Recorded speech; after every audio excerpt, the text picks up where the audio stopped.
Great to have you on our show. Good morning. I have to tell you, your personal story about the recent riots in London, titled, "It Will Never Happen Here." I mean, it was compelling and an eye-opener, I think, to anybody who reads it, about what happens when law-abiding citizens lose their rights and have to depend on their government. I just appreciate the NRA giving me the platform to be able to tell my story. I hope that it came across as being as valuable a message as I feel it is. Yeah, because when you saw those people defenseless against mobs of looters and thugs, and the police told to stand down, I mean, was it like watching your worst fears come true when you were living in London? Oh, absolutely. It just makes you feel sick to see civilian law-abiding citizens that are at the mercy of criminals and police completely neutered to be able to do anything. The police themselves were in a position where they were prevented from responding appropriately to the criminals that were rioting. In your story, you actually said you were embarrassed to watch this. Absolutely.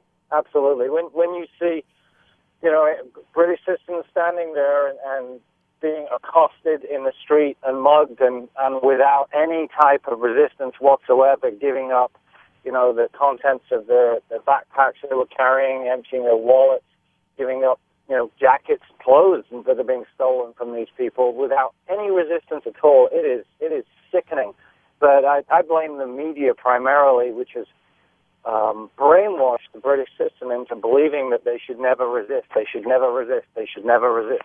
It's appalling. Mm-hmm. It's appalling. It is a public perception which has been facilitated by many years of media brainwashing. And when you look at how vulnerable people are when there is no concealed carry, it's appalling. It really is. I mean, when you realize, and I was over there and I talked to so many of the people in the stores, many of them had nothing. Those who had a baseball bat, some of them used rolling pins, and they said, the police were standing out there and they were like, help me, and there was no help.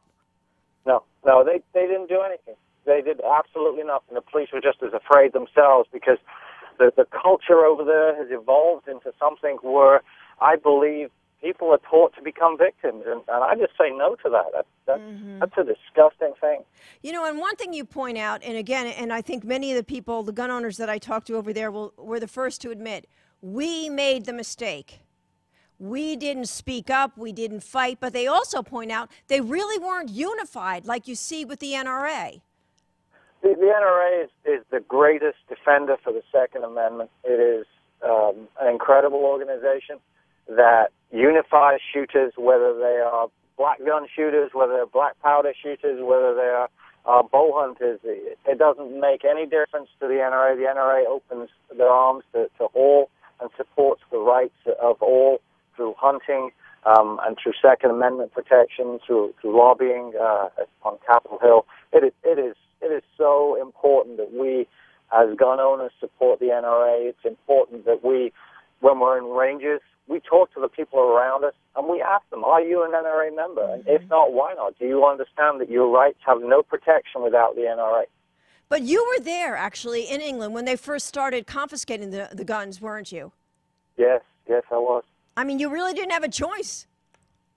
Yeah, you do have a choice. The choice is give up your guns or go to jail. Mm-hmm. And because of registration, they know exactly where every single firearm is.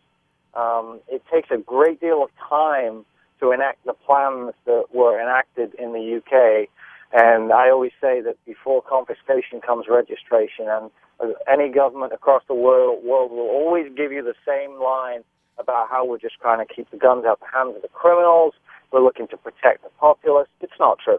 Registration is all about having a list so that when that day comes, that they can push that legislation through to ban one or multiple different types of firearms. They can step in up to your front door, knock on the door, and expect you to return those weapons to them. And if you do not, you're going to jail. There is no question about it. And David, I'm sure you remember this too, but after the handgun ban, they rallied and they marched. It was really a silent march. It was too late by then. But, I mean, so many of the shooters were so splintered You know, they said, oh, they'll never take my gun. You know, they could take the handgun. They'll never take my hand. You know, they'll never get after my gun. That's right. That's right. People believe that just because the political heat was turned onto one particular section of the shooting community, the other sections of that community, they turned their backs. And they truly divided and they truly conquered the British firearms owner. And it's a deplorable state of affairs. It can never be allowed to happen here. The only protection we have for the Second Amendment is the NRA, and the only protection that the Constitution in its entirety has is the Second Amendment. So without the Second Amendment, the backbone is gone and the rest of the freedoms will fall like a pack of cards. What was happening in Britain, is that part of the reason you came to the U.S.? Absolutely. Absolutely. I was so disgusted with the erosion of freedoms, the fact that we didn't have a written constitution that was protected, that protected any rights of the British citizen.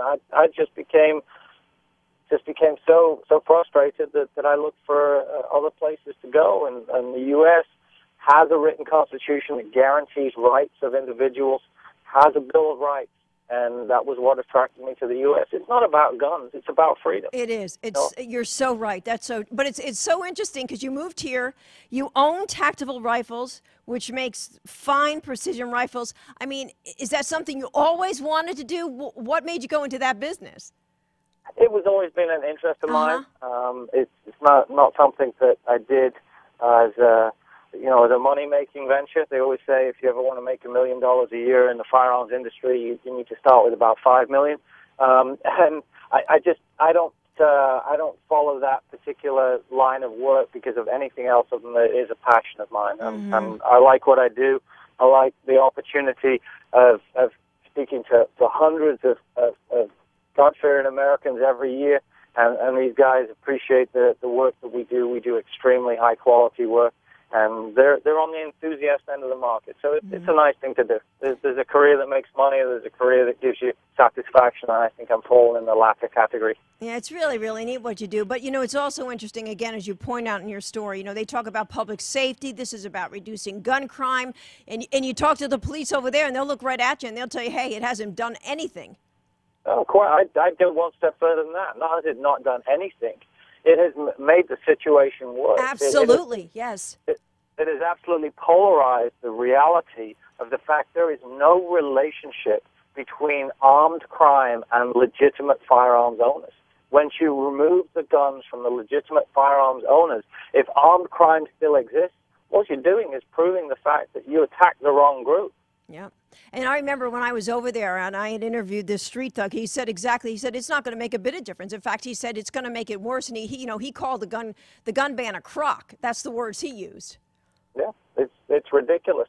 There are so many illegal firearms that came across and still come across from Eastern Europe through European borders, which have been significantly relaxed because of the unification that they're looking to achieve in Europe, and we're all seeing how well that is going on right now with the drastic situations in Italy, the drastic situations in Greece, the instability in the euro. Countries are talking about pulling out of the euro, and as we have individuals like Hillary Clinton that are trying to increase the unification of our legislation on a worldwide basis, it's become more and more apparent that the unification within Europe itself is not working. Yeah. And the increase in armed crime is a byproduct of that unification. The U.S. needs to stand where it is and maintain its integrity in terms of firearms legislation, and not fall to the whims of the European community for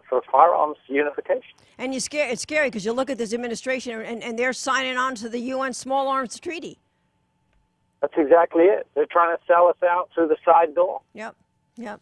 Well, I got to tell you, a great story, and the title itself, It Will Never Happen Here, to me, it's really more of a warning, isn't it?